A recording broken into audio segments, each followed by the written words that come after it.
As guerras de Israel com seus vizinhos, e hoje também, dependem da soberania de Deus. Essas guerras dependem da soberania de Deus, e isso de longa data. Vamos procurar entender essa situação e eu quero chegar a essa conclusão. Israel hoje é um país em rebeldia contra o Senhor. Israel hoje é um país em rebeldia contra o Senhor.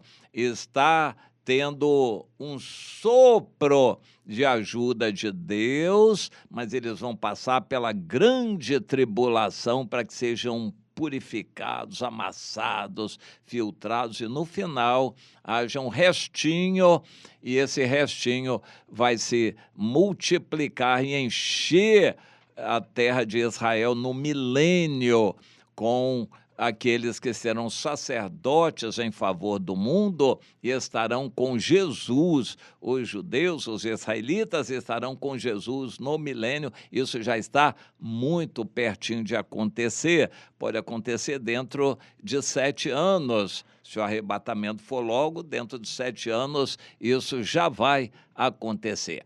O cristão precisa entender isso para se posicionar. Não sabemos quando será o arrebatamento, mas nós vamos entender esse aspecto. Quando da destruição de Israel, Deus foi por partes. Primeiro, o reino se separou, porque aquelas 10 tribos não valiam nada mais, não prestavam para Deus. Então, Deus as separou. Deus diz isso na Bíblia, para tentar salvar Judá. E aquilo foi obra de Deus, da soberania de Deus. O Senhor mandou um profeta, Semaías, dizer lá para o rei Roboão que foi o Senhor quem fez aquela separação, que o Roboão não quisesse reajuntar Israel todo. Bom, mas Judá seguiu os mesmos caminhos. Segundo a Rei 17, é muito triste nisto. Judá seguiu o mesmo caminho, Deus foi dizimando Judá. Quando chegou no rei Josias, o país estava muito enfraquecido. Deus estava dando a última oportunidade. Não adiantou, os filhos de Josias foram cada um pior do que o outro. Por fim, Deus foi dizimando o povo. No final, poucos, 5 ou 10 mil, dependendo da passagem da Bíblia, foram levados para o cativeiro. De um país de milhões de habitantes, 10 mil foram levados para o cativeiro. Mas era o suficiente. Foi a elite que levou o DNA de onde nasceria Jesus, a genealogia de onde Jesus nasceria, e levou também os pergaminhos sagrados. E a Bíblia foi preservada lá no cativeiro. Em Jerusalém foi tudo destruído. Mas depois eles voltaram em grande número, só na primeira leva, cerca de 50 mil.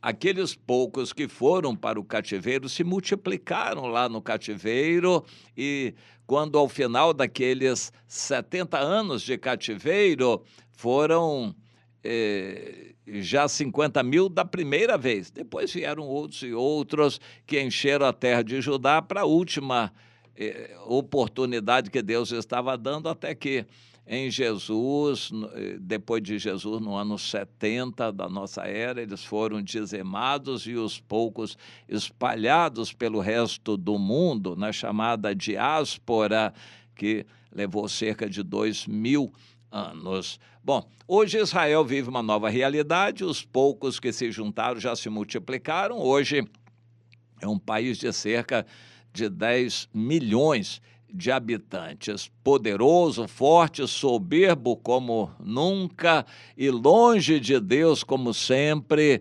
Pois é, Deus quer arrasar Israel, e isso vai acontecer na chamada a grande tribulação para Jacó. Deus vai fazer a grande tribulação, ser a expressão do mundo contra Israel. Eles vão ser dizimados, reduzidos a pouquíssimos.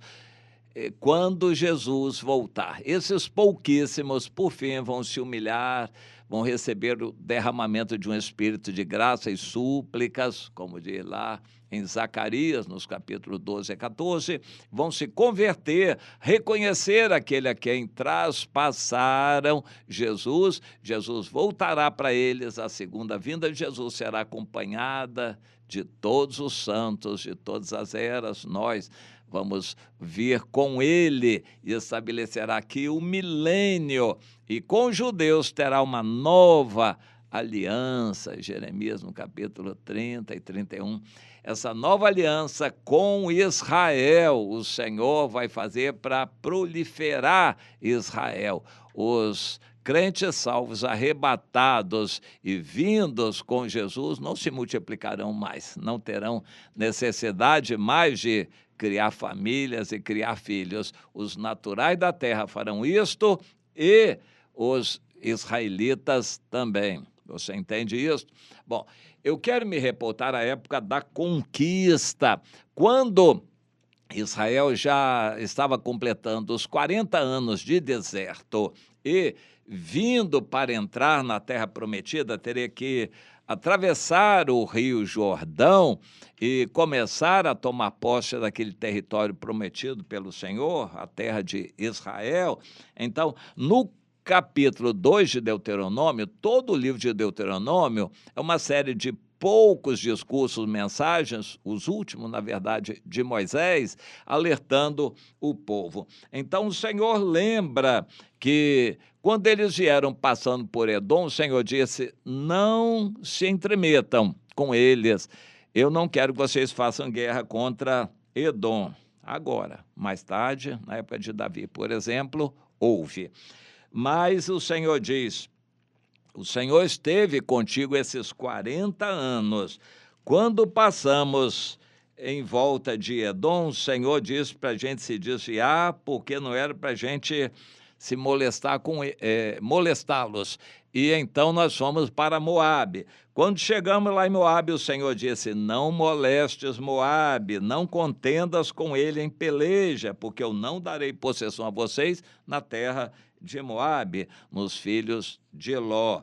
Então, eles rodearam Moabe, e também a mesma coisa com Amon.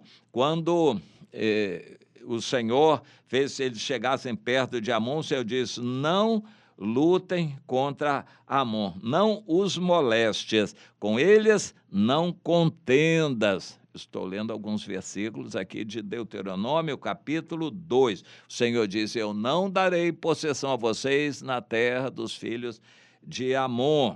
Bom, e mais adiante, então, aí eles chegam a Seom, rei de Hesbom, o rei amorreu, e quando chegaram lá, Israel pediu: deixa passar pela tua terra, Seom, nós não queremos nada, não nos desviaremos nem para a direita nem pela esquerda, só passaremos pela estrada porque vamos prosseguir. Mas Seom não nos quis deixar passar, mas se preparou e saiu ao nosso encontro para a guerra. Então, contra Seom, nós fizemos guerra. Eu quero focalizar isso. Alguns povos, o Senhor disse: não faça guerra contra eles. Contra outros povos, o Senhor disse: pode fazer guerra contra eles. Os amorreus que estavam naquela terra de Bazã, do outro lado do Jordão, era uma terra riquíssima. Na verdade, eram parte de um dos 7 povos cananeus que o Senhor já disse que tinham que ser retirados dali. A guerra, portanto, contra os amorreus, cujo rei era o Seom, que reinava em Hesbom, essa era de Deus. E eles fizeram a guerra e foi fácil a vitória naquela guerra. No capítulo 3, então, depois disso, nós nos viramos para subir o caminho de Bazã, e aí não teve nem conversa. Og, rei de Bazã, era um gigante, nos saiu ao encontro, ele e todo o seu povo, a peleja em Edrei. O Senhor também entregou o Og, rei de Bazã, outro rei cananeu, nas mãos de Israel. Israel fez algumas guerras e venceu. Não fez outras guerras e nem lutou, segundo a direção de Deus. Deus quer nos dirigir também. E Israel hoje precisava ser guiado por Deus, mas eles só são guiados pelo raciocínio deles. Quando Deus quer tratar, e Deus ainda vai tratar, de acordo com a profecia, balizando, a profecia está balizando o que vai acontecer. Então vamos ver, até alguns anos atrás, Israel desenvolveu um bom relacionamento, isso é esperteza de Israel, com o Líbano. Israel tinha um bom relacionamento com o Líbano. Os Estados Unidos foram lá e atrapalharam. Israel tinha uma detente de paz com a Síria.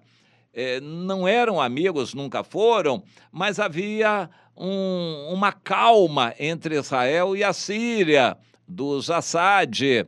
E os Estados Unidos foram lá e fizeram esse estrago aí que matou muita gente na Síria e fez com que sobrasse da Síria não respeitasse mais Israel. Hoje, Síria é um inimigo terrível de Israel, dominada, controlada totalmente pelos muçulmanos e escravizando os sírios que eram cristãos.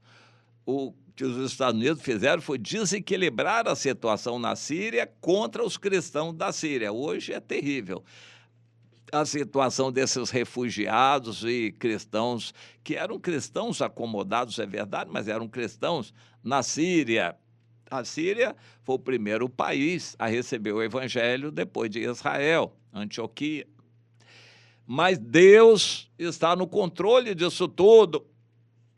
Jordânia, pelo outro lado, era um país que já fez guerra a Israel, em 67, por exemplo, mas que estava em paz.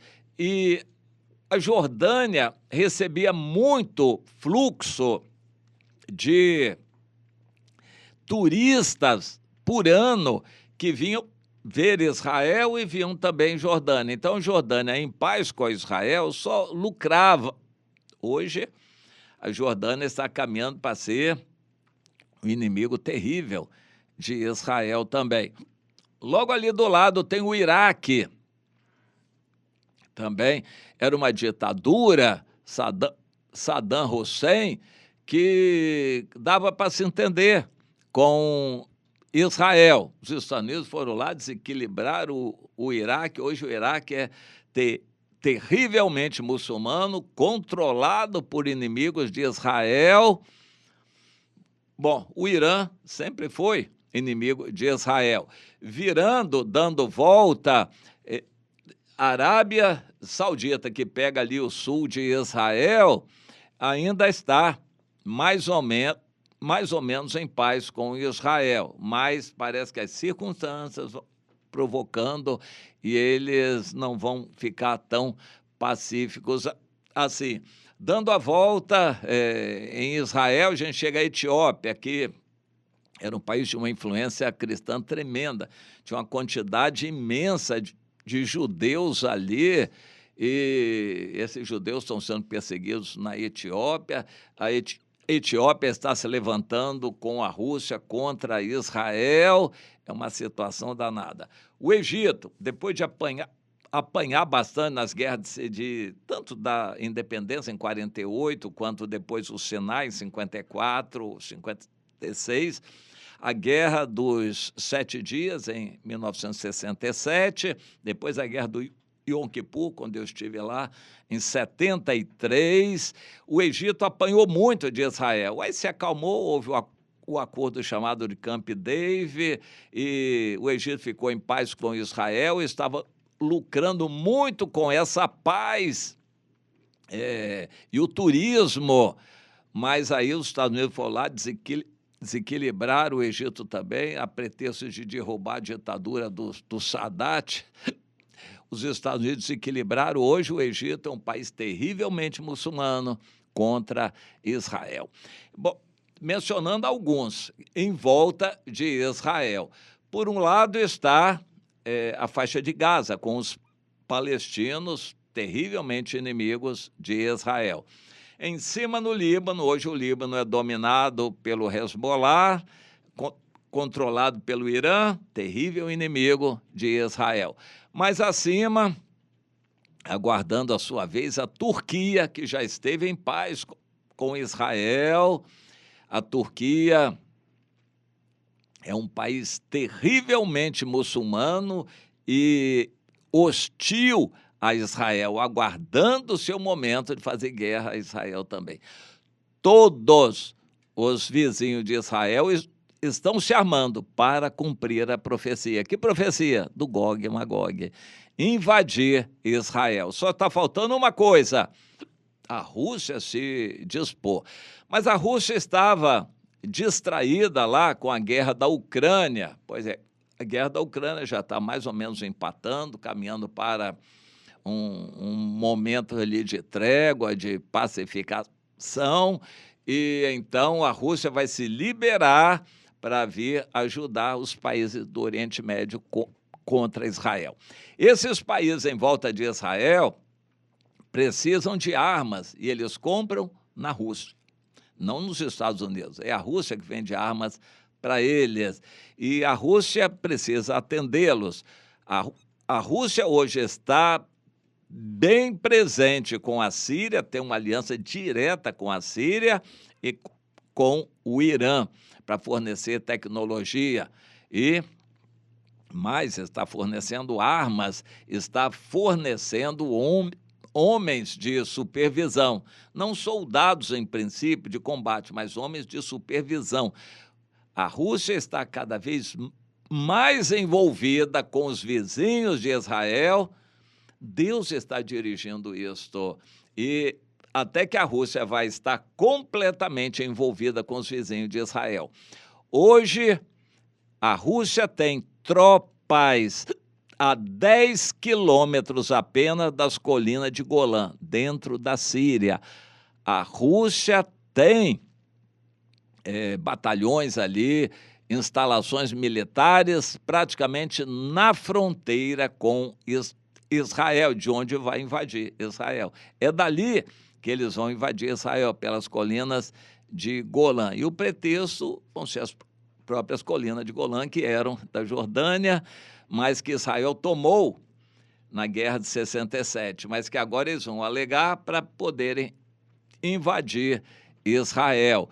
A Rússia está cada vez mais lá, cumprindo a profecia de Ezequiel 38 e 39, quando o Senhor diz: eis que, ô Gog, eu meterei o anzol no teu queixo, eu te trarei nos últimos dias contra a minha terra de Israel. Eu te trarei nos últimos dias contra a minha terra de Israel. E as circunstâncias estão mostrando a soberania de Deus. O Senhor está trazendo a Rússia para os países vizinhos de Israel para cumprir essa profecia de invadir Israel. E aí vai ser uma guerra nuclear. Os Estados Unidos vão defender Israel, vão mandar mísseis atômicos contra a Rússia vai mandar contra os Estados Unidos vão sofrer muito nessa guerra. A profecia diz: os Estados Unidos vão receber bombas atômicas da Rússia lá, nessa guerra, mas os Estados Unidos vão destruir a Rússia com armas atômicas também. E Israel será fortemente sacudido com bombas, talvez atômicas também. E isso é o Gog e Magog no início da grande tribulação. Quando isso acontecer, e brevemente pode acontecer, o arrebatamento já foi antes, vamos entender isso. Então, estamos assim muito pertinho do arrebatamento. Os países vizinhos de Israel estão todos se preparando para essa guerra do Gog e Magog, que é a invasão de Israel. Estão se preparando. E você está se preparando para o arrebatamento da igreja?